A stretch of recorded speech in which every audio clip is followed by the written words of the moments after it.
ஒரு கிராமத்தில் ராமு என்ற விவசாயி வாழ்ந்து வந்தான். அவனிடம் அவனுக்கு மிகவும் பிடித்த ஒரு பசு இருந்தது. ஒரு நாள் இரவில் பசுவின் கொட்டகையிலிருந்து திடீரென ஒரு பெரிய சத்தம் கேட்டது. பயந்த ராமு யாரோ திருடன் வந்திருப்பான் என்று நினைத்தான்.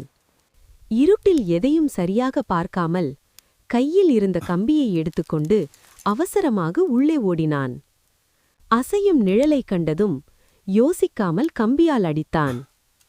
பிறகு ராமு விளக்கை ஏற்றி நன்றாக பார்த்தபோது அங்கே திருடன் யாரும் இல்லை என்பதும் பசுவின் கயிறு அறுந்ததால் அது அசைந்ததே அந்த சத்தத்திற்கு காரணம் என்பதும் புரிந்தது. ஆனால் அதற்குள் தாமதமாகிவிட்டது.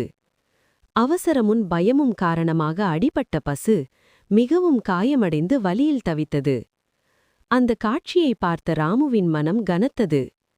அப்போதுதான் அவன் உணர்ந்தான், உண்மை அறியாமல் யோசிக்காமல் எடுத்த ஒரு முடிவு பெரிய தவறாக மாறிவிட்டது என்று.